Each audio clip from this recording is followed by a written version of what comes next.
السلام علیکم ورحمۃ اللہ وبرکاتہ نحمد ونستعین ونستغفر ونعوذ باللہ من شرور انفسنا ومن سیئات اعمالنا من يهد الله فلا مضل له ومن يضلل فلا هادي له ونشهد لا اله الا الله وحده لا شريك له واشهد ان محمدا عبده ورسوله اما بعد فإن خير حديث كتاب الله وخير هدي هدي محمد صلى الله عليه وسلم وشر الأمور محدثاتها وكل محدثة بدعة وكل بدعة ضلالة وكل ضلالة في النار فاعوذ باللہ من الشیطان الرجیم بسم اللہ الرحمن الرحیم. اعزان ملت، نوجوان ساتھیوں، بس پردہ سننے والی اس ملت کی غیر ماں اور بہنوں، یہ اللہ کا کرم ہے کہ میں آپ پھر ایک مرتبہ بھائی تاج الدین صاحب کے اس مکان پر اس مبارک زندگی جو محمد صلی اللہ علیہ وسلم کی ہے، جو میں اور آپ کئی ہفتوں سے سماعت فرماتے آ رہے ہیں، آئیے آج آپ کے سامنے اسی کڑی کو پھر سے شروع کرتے ہوئے، جس کا جو آج باپ ہے شیب ابی طالب ہے. جب تک آپ نے اس نبی کی مبارک زندگی کو سماعت فرمایا کہ آپ نے ہر بار یہی دیکھا کہ بار بار نبی کریم صلی اللہ علیہ وسلم کی اس زندگی کے اندر کرب ہے، مشکلات ہے، آہ بکا ہے، ہر سمت سے کہیں نہ کہیں تکلیفات اور پریشانی گھیر کر محمد صلی اللہ علیہ وسلم کو اور آپ کے ماننے والے اصحاب کو جڑ جاتا. لیکن اب یہ جو ضابطہ اور اصول بنایا گیا تھا، اس ضابطے اصول کے ساتھ وہ لوگ بھی اس رنج اور کرب اور مشکلات کے حالات میں آئے جو اللہ کو نہیں مانتے، محمد صلی اللہ علیہ وسلم کو خاتم النبی نہیں مانتے. محض یہ اسی لیے آئے ہیں کہ محمد صلی اللہ علیہ وسلم ہمارے خاندان کے فرد ہیں، ہم ان کی ہر طریقے سے حفاظت کریں گے، اس امید کے ساتھ بنی ہاشم، بنی عبد المطلب، یہ دو کے دو خاندان جس میں لگ بھگ قریب 465 آدمی جو محمد صلی اللہ علیہ وسلم کی تائید میں مشرکان مکہ کے سامنے اپنی کمر کو کس لی.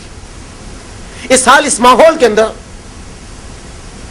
کہ کیا جائے، یہاں تو بات چلی عبد المطلب کے ساتھ کہ ہمیں محمد صلی اللہ علیہ وسلم کے راستے میں آنے کی اجازت دو. جب اس باب کو آپ نے بھانپ لیا تو آپ نے بلا کر ابو طالب نے دوسرے قبیلے کے لوگوں کو، آپ کے خرابداروں کو یہ کہا کہ محمد ہمارا اپنا فرد ہے، میرے مرحوم بھائی کا بچہ ہے، محمد صلی اللہ علیہ وسلم کی حفاظت میں ہم سب کی بقا ہے.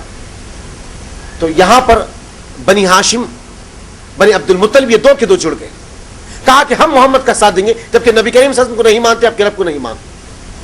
اب مشرکان مکہ جمعیت میں جمع ہو کر حرم کی سرزمین پر دارالندوہ کے قریب جس میں آپ کے قرابت داروں میں سے بھی ایک شخص پیشتر آگے ہے جو ابو لہب ہے. یہ یہی مشرکان مکہ کے ساتھ یہی منڈولی میں اور یہی جمہٹ میں بیٹھا ہوا ہے. محض اس کے ساتھ یہ ہے کہ کسی بھی ذات کے ساتھ اور کسی بھی ضابطے کے ساتھ ہم محمد صلی اللہ علیہ وسلم کو اب آگے بڑھنے نہیں دیں گے. کیا جائے گا؟ تو کہا کہ اب ہم ایک فیصلہ لیں گے. وہ ایک ایسا فیصلہ ہوگا کہ 3 سال تک محمد رسول اللہ صلی اللہ علیہ وسلم کا سماجی بائیکاٹ کر دیا جائے گا. ٹوٹل سوشل بائیکاٹس کمپلیٹ 3 ایئرس، 3 سال تک. اب اس مسودے کو، اس ڈیڈ کو اور اس معاہدے کو لکھ دیا گیا، اور لکھنے والا کوئی اور نہیں محمد رسول اللہ صلی اللہ علیہ وسلم کا خرابتدار ہے، جس کا تاریخ میں نام بقید بن عامر ملتا ہے. بقید بن عامر معاہدہ لکھ دیا گیا کہ 3 سال تک نہ ہم انہیں راشن پہنچائیں گے، نہ ان کی بچوں سے ہم نکاح کریں گے، نہ ہماری بچوں سے وہ نکاح کر سکیں گے، اور 3 سال تک وہ اپنی بستی سے باہر نہیں آ سکتے. ان کو ان کی بستی میں نظر بند کر دیا جائے گا، مکلف کر دیا جائے گا. وہ اپنی بستی چھوڑ کے باہر نہیں سکتے، بس ایک موقع پر نکل سکتے ہیں، حج کے درمیان میں. اور ابو طالب کو اجازت ہوئی کہ وہ قبیلے کے ذمہ دار ہے، وہ صرف حرم میں آ کے بیٹھ سکتے، دوسرا اور کام نہیں کر سکتے. نہ ہم اسے راشن دیں گے، نہ وہ ہم سے راشن خریدیں گے. اگر کوئی باہر راشن بیچے گا یا راشن خریدے گا تو ہم شکن مار کر ان کے راشن کو لوٹ لیں گے. نہ انہیں پانی دیا جائے گا، نہ انہیں کھانا دیا جائے گا، نہ ان کے جانور کے لیے کوئی چارہ دیا جائے. یہ تمام باتیں ہو گئی, ڈیٹ لکھ دی گئی, معاہدہ لکھ دیا گیا, مسادہ لکھ دیا گیا. اب اس معاہدے کو لکھ کر خانہ کعبہ کے خلاف پر ٹانگ دیا گیا, باندھ دیا گیا. اللہ کے رسول صلی اللہ علیہ وسلم اپنے مکان میں ہے. ایک صحابی لامے پیر مار کے دوڑے آئے, کہا یا رسول اللہ صلی اللہ علیہ وسلم, آپ کے قرابت دار, آپ کے رشتہ داروں نے ظلم پرور پر ایک معاہدہ لکھا ہے. وہ معاہدہ یہ ہے کہ اللہ کے رسول صلی اللہ علیہ وسلم کہ 3 سال تک اب آپ کا مکمل سماجی بائیکاٹ کیا جا رہا ہے. میرے دوست ساتھیوں, کبھی ہمیں اس بات کا احساس نہیں ہوا کہ سماجی بائیکاٹ کسے کہتے ہیں. ہم اندازہ نہیں لگائے کبھی کہ سماج جب ہمارا بائیکاٹ کر دے, ہم سے تعلق ترک کر دے, تو انسان کا جینا اس بستی, اس علاقے میں حرام ہو جاتا ہے. نہ اس کے پڑوسی بات کرے, نہ اس کے رشتہ دار کلام کرے, نہ اس کے دوست گفتگو کرے, نہ اس سے کوئی پانی دے, نہ اسے کوئی کھانا دے, نہ اس کے ساتھ رشتہ داریاں رکھے, نہ اسے کسی معاملہ داری پہ ڈیل کرے, نہ اسے کوئی گفتگو میں رکھے. ہر سم سے اس کا جو ہے آدمی سے تنہا اور اکیلا کر دے. اس کو کہتے سوشل بائیکاٹ, سماجی بائیکاٹ. مکمل طریقے سے یہ ہو کیوں رہا ہے, اس کے پیچھے ریزن کیا ہے, کیوں ہو رہا ہے؟ محض اس لیے کہ یہ جو شخصیت محمد صلی اللہ علیہ وسلم, یہ جو ذات محمد صلی اللہ علیہ وسلم ہمارے باپ دادا کے رسم و رواج کو غلط کہتے ہیں.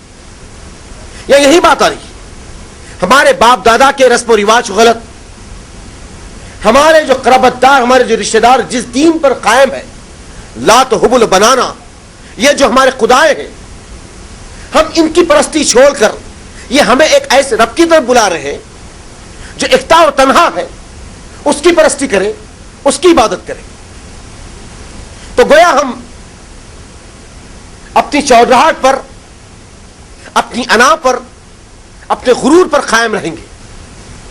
ہم نعوذ باللہ اللہ کا انکار کرنے والے ہیں, اللہ کو نہیں مانتے. یہ دعویٰ تھا مشرکان مکہ کا. تو عزیز اور دوست ساتھیوں, اس ماحول کے اندر اللہ کے رسول صلی اللہ علیہ وسلم اب زندگی قریب 50 سال محمد رسول اللہ صلی اللہ علیہ وسلم کی زندگی کے پورے ہو رہے ہیں. 50 سال, 40 سال 6 مہینے میں محمد صلی اللہ علیہ وسلم پر وحی نازل ہوئی تھی. اب یہاں پر قرابت داریاں, رشتہ داریاں, وہ سب کی سب ہیچ ہو گئی. محض یہ پیغام ہے جو الہی لوگوں تک پہنچا رہے, اس کو ہال کرنا, اس کو روکنا ہے. یہ جو اسپرٹ اسلام کی پھیل رہی ہے, اسلام جس قوت کے ساتھ پورے عرب پر پھیل رہا ہے, اس کی اسپیڈ کو کیسے روک دی جائے اور اٹھتے ہوئے محمد صلی اللہ علیہ وسلم کے قدموں کو کیسے رکا دیا جائے, اس پلاننگ کے ساتھ یہ معاہدہ طے کیا. 3 سال کا معاہدہ. تو کہا یا رسول اللہ صلی اللہ علیہ وسلم, آپ کے قرابت دار نے اس معاہدے کو لکھا ہے. محمد صلی اللہ علیہ وسلم نے کہا میرے قرابت دار, میرے رشتہ دار نے. کہا یا رسول اللہ صلی اللہ علیہ وسلم, بقید بن عامر نے, المخزومی کا شخص, اس نے یہ معاہدہ لکھا. محمد صلی اللہ علیہ وسلم کی دوسری بددعا تھی اپنے زندگی کے ایام میں. آپ نے کہا اللہ وہ ہاتھ کو ہمیشہ کے لیے شل کر دے میرے مالک, جس نے ظلم پرور پر اس معاہدے کو لکھا. اللہ ہمیشہ کے لیے بقید بن عامر کے ہاتھ کو شل کر دے میرے مالک. جیسے ہی نبوت کی زبان سے بددعا نکلی, بقید بن عامر بغلی بجاتے ہوئے مشرکان مکہ کے درمیان میں بیٹھا ہوا ہے. معاہدے کو جیسے لکھا, ہاتھ چھوٹا, ایسے چھوٹا کہ پھر کبھی زندگی میں اٹھ نہ سکا. اللہ اکبر. ہمیشہ کے لیے شل ہو گیا ہے, ہمیشہ کے لیے. یہ ہاتھ کبھی کام کرنے والا ہی نہیں تھا, ہمیشہ کے لیے شل ہو گیا. عزیز اور دوست ساتھیوں, گھر میں اگر 5 آدمی رہتے ہیں, 10 آدمی رہتے ہیں, ان میں سے 9 آدمی یہ کہے کہ ہم اس آدمی سے آج سے بات نہیں کریں گے, تو گھر میں رہ کر بھی اسے گھر کاٹنے آتا ہے. گھر میں رہنے والے لوگ رہنے کے باوجود بھی وہ تنہائی محسوس کرتا ہے. یہ 30 پر 30 تکلیفوں پہ تکلیفیں تھی. اذیتوں پر اذیتیں تھی محمد صلی اللہ علیہ وسلم.